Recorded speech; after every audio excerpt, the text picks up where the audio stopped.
어머니 집 언제 우리 명의로 바꿔주실 거예요? 며느리의 목소리는 차갑고 당당했습니다. 30년을 시장 반찬 가게로 버텨온 제 삶이 아들 부부 앞에서 한낱 재산 목록으로 전락하는 순간이었습니다. 그 일이 왜 시작됐는지 말해드리겠습니다. 그 이야기는 제가 아무것도 의심하지 않던 시절로 돌아갑니다. 윤말순, 올해 이른을 바라보는 나이입니다. 시장 반찬 가게를 30년 넘게 하며 두 남매를 혼자 키워냈어요. 남편이 일찍 세상을 떠난 뒤 새벽 4시면 일어나 김치를 담그고 장조림을 끓이며 하루를 시작했지요. 큰딸 혜림이는 늘 제 곁을 지켰습니다. 학교 마치면 가게로 달려와 설거지를 돕고 손님 응대까지 거들었어요. 엄마, 오늘도 수고 많았어. 나 회사 들어가면 엄마 편하게 해줄게. 그 말을 지키듯 혜림이는 지금도 주말마다 찾아와 냉장고를 채우고 청소를 해줍니다. 하지만 아들 태성이는 달랐습니다. 군 제대 후 시작한 사업은 번번이 실패로 끝났고 실패할 때마다 제게 손을 내밀었어요.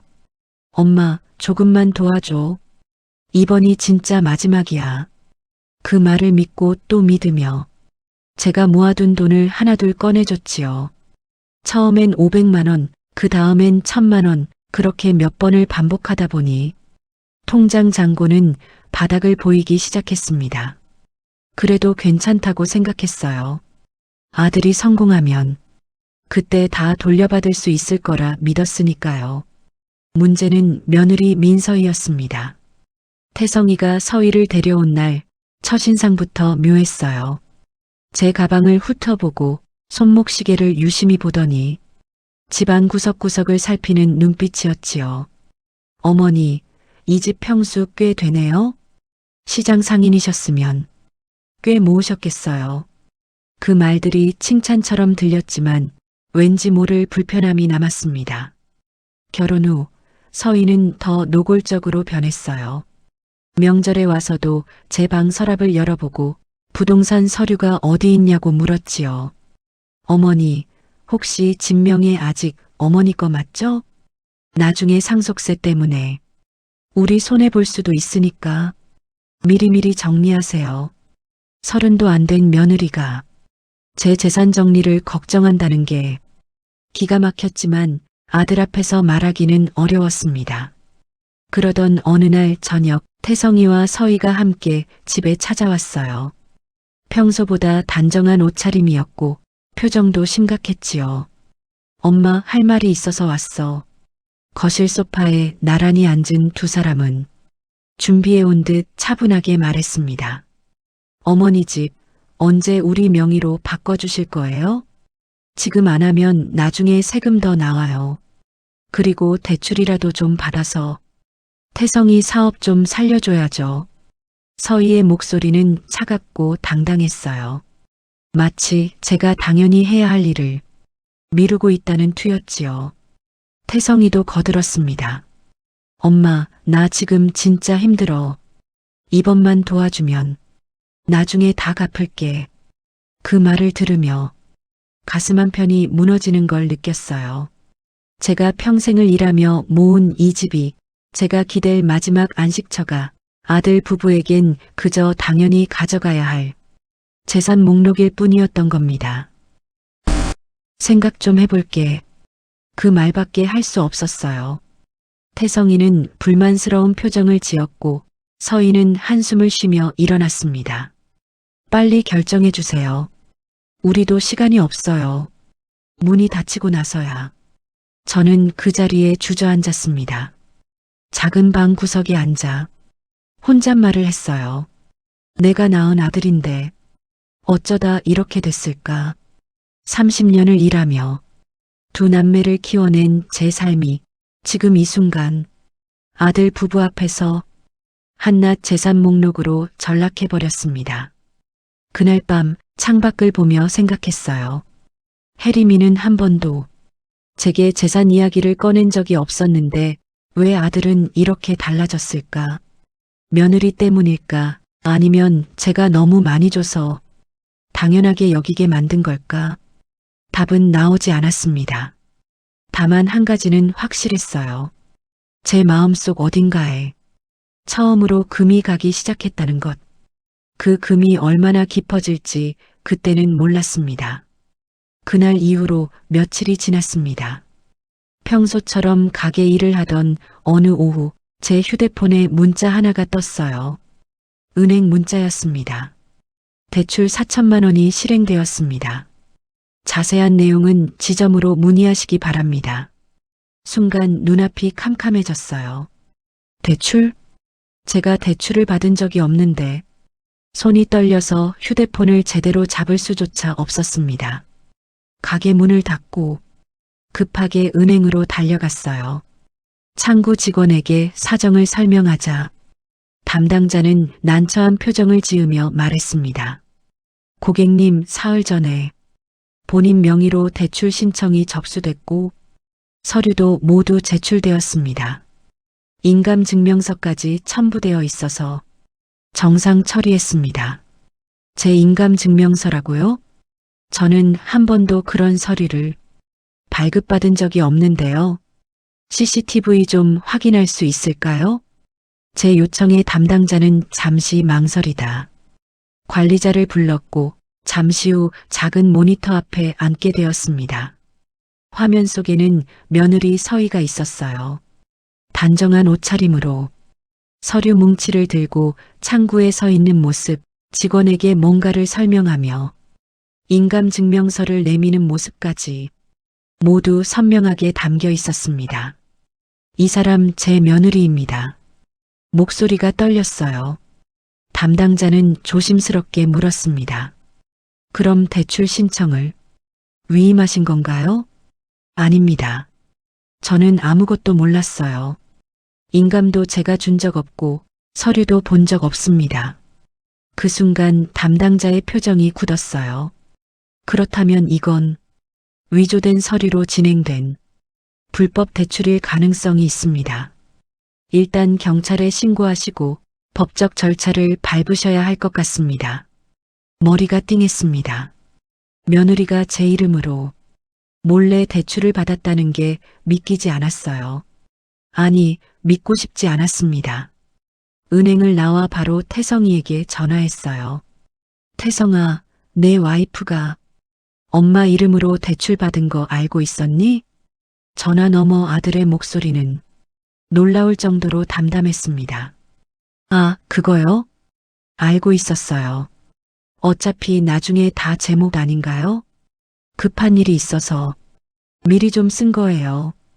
그 말에 제 심장이 철렁 내려앉았어요. 미리 좀 쓴 거라고? 태성아, 그건 사기야. 엄마 동의도 없이 몰래 인감을 만들어서 대출을 받은 거라고. 그게 범죄인 줄 알아? 아들은 짜증 섞인 목소리로 대답했습니다. 엄마, 너무 심하게 나가시는 거 아니에요? 우리 가족끼리 범죄니 뭐니 하는 게 말이 돼요? 저도 살기 힘들어서 그런 거예요. 엄마가 조금만 이해해 주시면 되잖아요. 전화를 끊고 나서 한참을 그 자리에 서 있었습니다. 평생을 가족을 위해 일하고 희생하며 살아온 제가 아들에게는 그저 돈줄이었던 겁니다. 동의도 구하지 않고 제 이름으로 멋대로 대출을 받고 그게 문제라고 말하면 가족끼리 뭘 그러냐고 되묻는 그런 존재. 가슴 한쪽이 무너져 내렸어요. 집으로 돌아와서도 하루 종일 멍하니 앉아 있었습니다. 무엇을 어떻게 해야 할지 도무지 생각이 정리되지 않았어요. 저녁이 되어서야 큰딸 혜림이에게 전화를 걸었습니다. 혜림아, 엄마 좀 만나줄래? 다음 날 오후 혜림이가 집으로 왔어요. 제 표정을 보자마자 혜림이는 물었습니다. 엄마, 무슨 일 있어요? 얼굴이 왜 이래요? 저는 그동안 있었던 일들을 하나하나 털어놓았어요. 아들 부부가 집 명의를 요구한 일, 며느리가 몰래 대출을 받은 일, 아들이 그걸 당연하다는 듯 말한 일까지. 혜림이는 듣는 내내 주먹을 꽉 쥐고 있었습니다. 이야기를 다 듣고 나서 혜림이는 울먹이며 말했어요. 엄마, 그동안 얼마나 힘들었어요. 왜 진작 말 안 했어요? 오빠가 그렇게까지 할 줄은 저도 몰랐어요. 혜림이는 제 손을 꽉 잡았습니다. 이제는 내가 지켜줄게요. 엄마 혼자 감당하지 마세요. 그 말을 듣는 순간 그동안 참았던 눈물이 터져 나왔습니다. 30년을 혼자 버텨온 시간 동안 단 한 번도 누군가에게 의지해 본 적이 없었는데 이제야 딸의 어깨에 기댈 수 있게 된 거예요. 혜림이는 침착하게 말했습니다. 일단 경찰에 신고하고 법적으로 대응해야 해요. 그리고 오빠한테도 제대로 얘기할게요. 엄마는 이제 아무 걱정 마세요. 그날 밤 혜림이가 돌아간 뒤에도 잠을 이룰 수 없었어요. 아들을 경찰에 신고해야 한다는 게 여전히 믿기지 않았습니다. 하지만 한편으로는 이제 더 이상 참으면 안 된다는 걸 알고 있었어요. 창밖을 보며 생각했습니다. 제가 평생을 희생하며 키운 아들이 이렇게 변한 건 누구의 잘못일까요? 제가 너무 많이 줘서일까요? 아니면 아들이 원래 이런 사람이었을까요? 답은 나오지 않았지만 한 가지는 확실했습니다. 이제 더 이상 당하고만 있을 수는 없다는 것. 혜림이의 말처럼 이제는 제가 지켜져야 할 때입니다. 혜림이는 다음날 바로 움직였습니다. 상속 전문 변호사를 수소문한 끝에 장도윤 변호사 사무실을 찾아갔어요. 저도 함께 갔습니다. 법률사무소 문을 열고 들어서는 순간 가슴이 두근거렸어요. 평생을 살면서 변호사 사무실에 온 건 처음이었으니까요. 장도윤 변호사는 50대 중반쯤 되어 보이는 침착하고 단정한 인상의 여성이었습니다. 어서 오세요. 혜림 씨께 전화로 대강 들었습니다. 자세히 말씀해 보세요. 혜림이가 그동안의 일들을 차근차근 설명했어요. 며느리가 몰래 인감을 위조해 4천만 원 대출을 받은 일, 아들 부부가 집 명의를 요구하며 압박했던 일, 그리고 아들이 어차피 제 몫이라며 아무렇지 않게 대답했던 일까지 장 변호사는 메모를 하며 침착하게 듣더니 고개를 끄덕였습니다. 일단 명확하게 말씀드리죠. 며느리가 한 대출, 명백한 사문서 위조 및 사기죄에 해당합니다. 인감증명서를 위조해 본인 동의 없이 대출을 받았다면 이건 가족 간의 문제가 아니라 형사범죄예요. 그 말을 듣는 순간 제 가슴이 철렁했습니다. 범죄라는 단어가 여전히 낯설고 무거웠어요. 장 변호사는 이어서 말했습니다. 그리고 집과 상가는 모두 어머님 명의시죠? 네, 맞습니다. 그렇다면 아들 부부가 명예 변경을 요구할 법적 권리는 전혀 없어요. 상속은 사망 후에 진행되는 거고 생전에 본인 의사에 반해 재산을 넘기라고 강요하는 건 협박에 해당할 수 있습니다. 혜림이가 물었습니다. 그럼 엄마 재산 완전히 보호할 수 있는 거죠? 당연하죠. 지금부터 절차를 밟으면 대출금 회수부터 재산명의 보호까지 모두 가능합니다. 장 변호사는 저를 똑바로 보며 물었습니다. 어머님, 이 일을 끝까지 진행하실 의향이 있으신가요? 아드님과 며느리를 형사 고소하는 것도 포함됩니다. 저는 떨리는 손으로 찻잔을 잡았어요. 그럼 내 재산 내가 지킬 수 있는 겁니까? 물론입니다. 지금부터 회수 절차를 진행하시죠. 그 말을 듣는 순간 제 마음속 어딘가에서 작은 불씨가 일어나는 걸 느꼈습니다. 평생을 가족 뒤에 숨어 제 목소리를 내지 못하고 살았는데 이제는 제가 주인이 되어 제 삶을 지킬 수 있다는 생각. 그날부터 재산 정리가 시작됐습니다. 장 변호사는 체계적으로 절차를 밟아 나갔어요. 먼저 은행에 사기 대출 신고를 접수하고 경찰서에 며느리 민서희를 사문서 위조 및 사기 혐의로 고소했습니다. 그리고 제 집과 상가 명의를 법적으로 보호하기 위해 유언장 작성과 신탁 절차도 준비했어요. 어머님, 이제부터는 아무도 어머님 재산을 함부로 건드릴 수 없습니다. 장 변호사의 말에 혜림이는 안도의 한숨을 쉬었고 저도 처음으로 마음이 조금 놓였어요. 하지만 며칠 뒤 아들 태성이에게서 전화가 왔습니다. 엄마, 지금 뭐 하시는 거예요?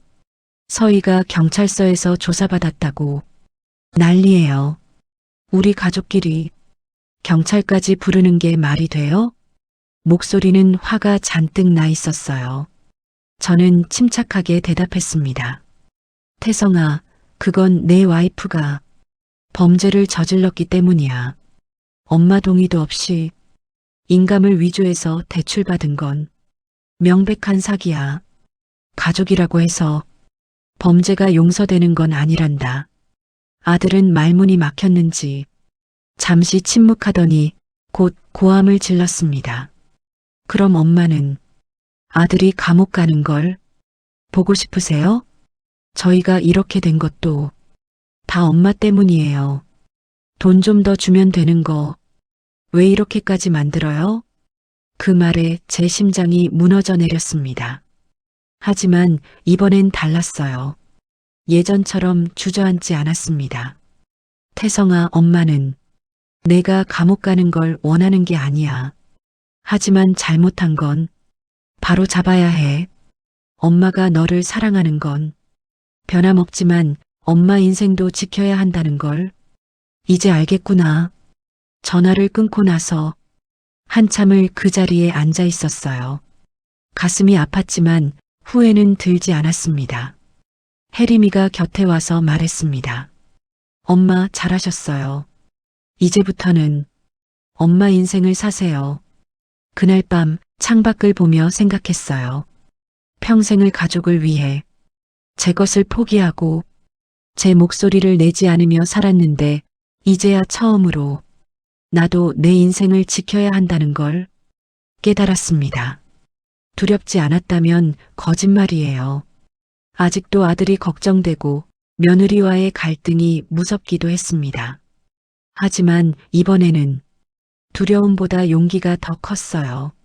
장 변호사가 말했던 그 문장이 계속 머릿속을 맴돌았습니다. 어머님, 이제부터는 아무도 어머님 재산을 함부로 건드릴 수 없습니다. 그 말이 제게 처음으로 안전함을 느끼게 해줬어요.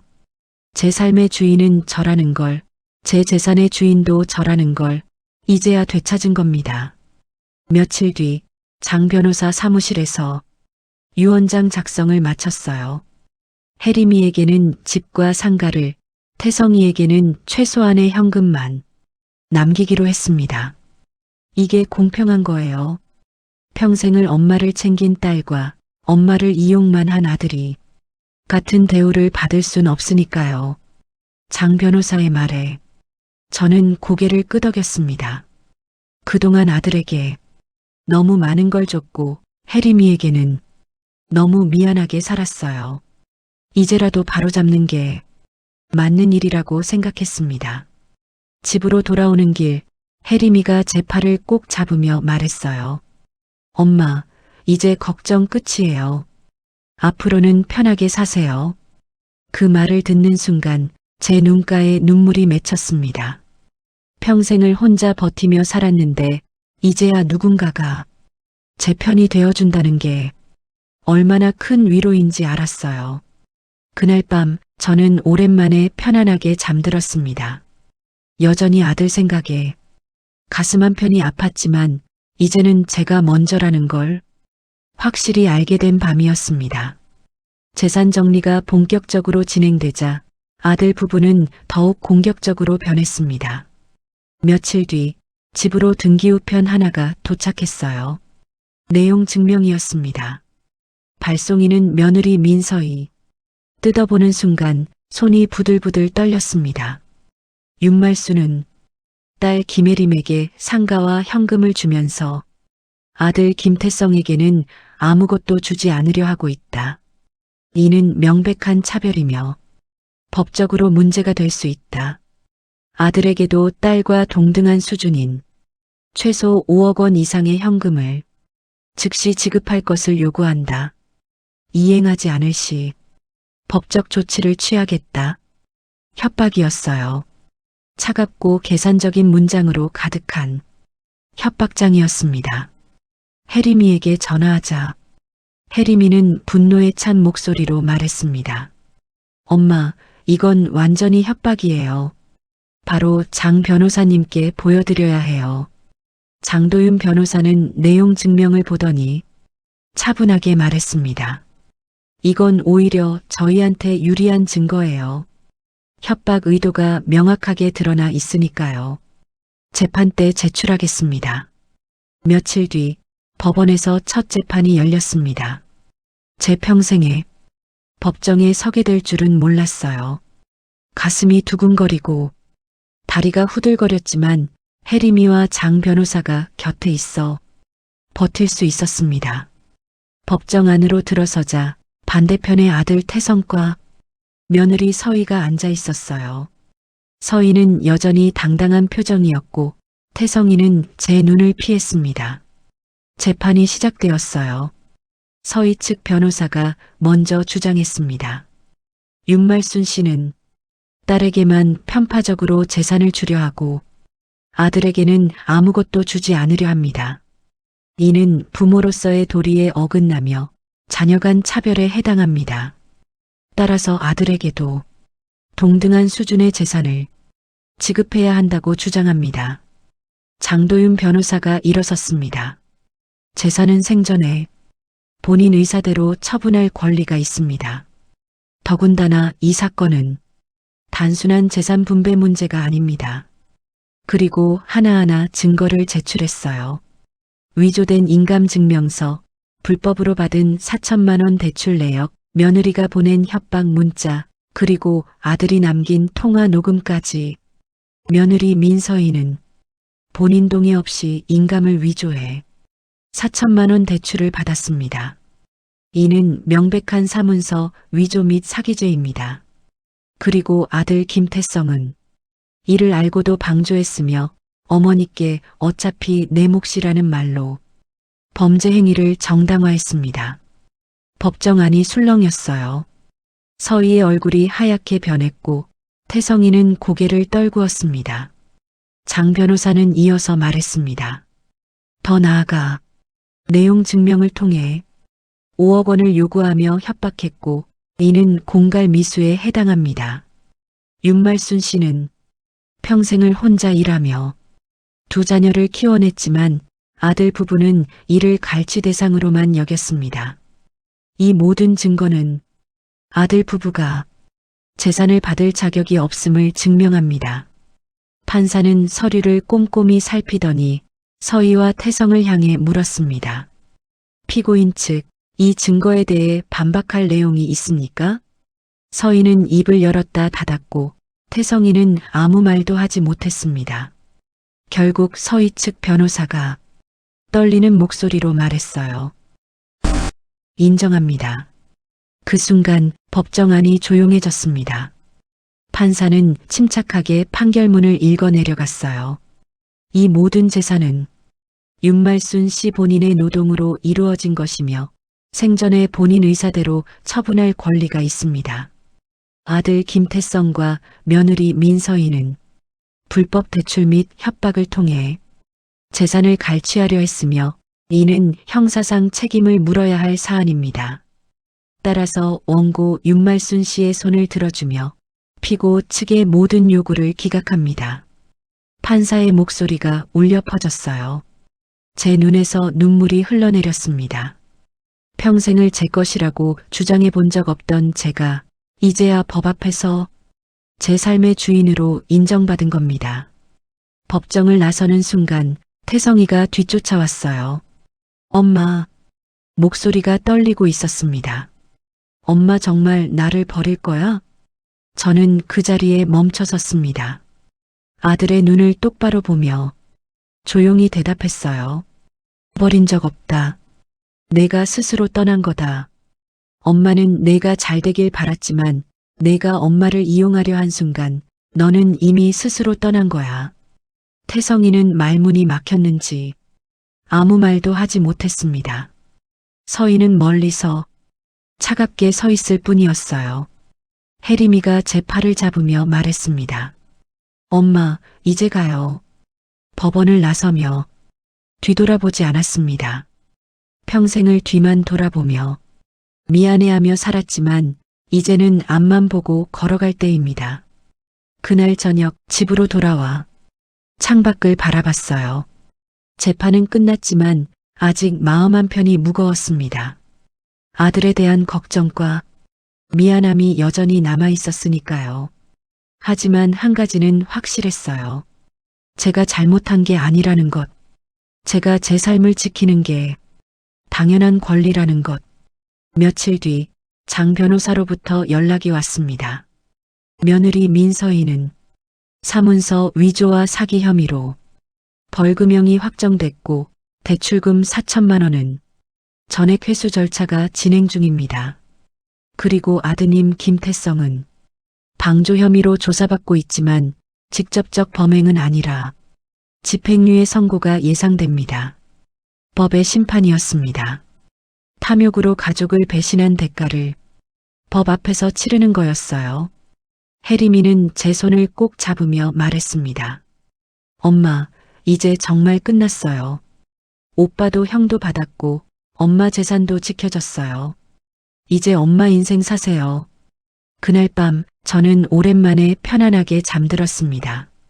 여전히 아들 생각에 가슴 한편이 아팠지만 이제는 제가 먼저라는 걸 확실히 알게 된 밤이었습니다. 법 앞에서 제 삶을 되찾은 밤이었습니다. 모든 재판이 끝난 뒤 저는 깊은 숨을 들이쉬었습니다. 법정을 나서며 느꼈던 무게가 이제야 조금씩 내려놓아지는 기분이었어요. 집으로 돌아와 조용히 앉아 창밖을 바라봤습니다. 30년을 일하며 모은 이 집, 두 남매를 키워낸 이 공간이 이제는 온전히 제 것이라는 게 여전히 낯설었어요. 며칠 뒤 저는 혜림이를 불렀습니다. 혜림아, 엄마가 결정한 게 있어. 혜림이는 조심스럽게 물었어요. 무슨 결정이요, 엄마? 엄마가 평생 모은 재산, 집이랑 상가 전부 너한테 신탁으로 넘기려고 해. 혜림이는 깜짝 놀라며 손을 저었습니다. 엄마, 그건 너무 큰 거예요. 저 괜찮아요. 엄마 돈으로 편하게 사세요. 저는 혜림이의 손을 꽉 잡았어요. 혜림아, 엄마가 믿을 수 있는 건 너뿐이더라. 내가 평생을 엄마를 챙겨주고 엄마 편에 서줬는데 이제 엄마가 너한테 제대로 돌려줄 차례야. 혜림이는 눈물을 글썽이며 제 손을 맞잡았습니다. 엄마 고마워요. 제가 엄마 곁에 있을게요. 평생요. 그날 장도윤 변호사 사무실에서 신탁 계약서를 작성했어요. 제 모든 재산은 혜림이가 관리하게 되었고 제가 살아있는 동안 필요한 생활비만 받기로 했습니다. 서류에 도장을 찍는 순간 마음 한편이 후련해졌어요. 이제 제 재산은 제가 진짜 사랑하는 사람, 저를 진짜 사랑하는 사람에게 돌아간 겁니다. 그리고 며칠 뒤 저는 또 하나의 결정을 내렸어요. 혜림아, 엄마 잠깐 다른 곳에서 살아보려고 해. 혜림이는 의외라는 표정을 지었습니다. 다른 곳이요? 응. 작은 해안 마을로 이사 가려고. 시장 일도 이제 그만두고 조용한 곳에서 엄마 인생 좀 살아보고 싶어. 혜림이는 잠시 생각하더니 환하게 웃으며 말했어요. 좋아요, 엄마. 그동안 너무 고생하셨으니까 이제 좀 쉬세요. 주말마다 찾아갈게요. 일주일 뒤 저는 작은 해안 마을로 이사했습니다. 서해안 끝자락에 있는 조용한 어촌 마을이었어요. 집은 작았지만 창문을 열면 바다가 보이고 아침이면 파도 소리가 들렸습니다. 30년을 새벽 4시에 일어나 김치를 담그고 장조림을 끓이던 제가 이제는 느긋하게 아침 해를 보며 커피를 마실 수 있게 됐어요. 처음 며칠은 너무 낯설어서 어색했습니다. 평생을 일만 하며 살았는데 이렇게 아무것도 안 해도 된다는 게 불안하기도 했어요. 하지만 시간이 지나면서 조금씩 익숙해졌습니다. 매일 아침 바닷가를 산책하고 동네 할머니들과 이야기를 나누고 저녁이면 바다를 보며 조용히 책을 읽었어요. 지금껏 가져보지 못한 평화였습니다. 그렇게 한 달쯤 지났을 때 혜림이가 찾아왔어요. 엄마, 얼굴이 환해졌어요. 여기 오길 정말 잘하셨네요. 혜림이와 함께 바닷가를 걸으며 그동안의 이야기를 나눴습니다. 혜림아, 엄마가 이렇게 편하게 살 수 있을 줄 몰랐어. 평생을 누군가를 위해 살았는데 이제는 내 시간이 생기니까 세상이 다르게 보이더라. 혜림이는 제 팔을 꼭 잡으며 말했어요. 엄마, 앞으로도 계속 이렇게 행복하게 사세요. 제가 옆에 있을게요. 그 말을 듣는 순간 제 눈에 눈물이 맺혔습니다. 혜림이가 있어서 제가 이렇게 다시 시작할 수 있었어요. 그날 저녁 혜림이가 돌아간 뒤 저는 혼자 바다를 바라봤습니다. 석양이 바다 위로 내려앉고 파도가 조용히 밀려왔어요. 그때 휴대폰이 울렸습니다. 문자 한 통이었어요. 발신자는 아들 태성. 엄마, 나 이제야 깨달았어. 내가 엄마한테 얼마나 못됐는지, 내가 얼마나 잘못했는지 알겠어. 한 번만 만나줘. 제발. 저는 휴대폰 화면을 한참 동안 바라봤습니다. 가슴 한편이 아팠어요. 아들이 후회한다는 걸 모르는 건 아니었습니다. 하지만 이제는 달랐어요. 제가 먼저 무너질 수는 없었습니다. 저는 천천히 휴대폰을 내려놓았어요. 이제는 내 마음을 지킬 차례다. 답장을 보내지 않았습니다. 아들이 진짜 깨달았다면 그건 스스로 견뎌내야 할 몫이었어요. 제가 또다시 달려가서 아들을 안아주고 괜찮다고 말해주는 건 제 삶을 다시 무너뜨리는 일이니까요. 바다를 바라보며 조용히 미소를 지었습니다. 평생을 가족을 위해 희생하며 제 목소리를 내지 못하고 살았지만 이제는 제가 주인이 된 삶을 살아갈 겁니다. 며칠 뒤 혜림이가 다시 전화했어요. 엄마, 오빠한테서 연락 왔다는 얘기 들었어요. 답장 안 하셨죠? 응, 안 했어. 잘하셨어요, 엄마. 오빠는 스스로 책임져야 해요. 엄마는 이제 엄마 인생 사시는 거예요. 그 말을 듣고 나서 제 마음이 한결 가벼워졌습니다. 제가 아들을 버린 게 아니라 아들이 스스로 제 곁을 떠난 거라는 걸 이제는 확실히 알았어요. 그날 저녁 바닷가를 걸으며 생각했습니다.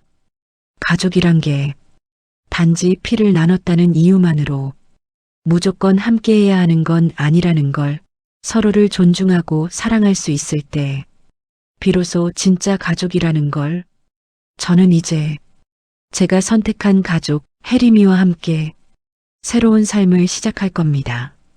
파도가 밀려오고 석양이 바다를 물들이고 제 마음은 처음으로 진짜 평화를 느꼈습니다. 평생을 남을 위해 살았지만 이제는 저를 위해 살아갈 겁니다. 그게 제가 배운 마지막 교훈이었습니다.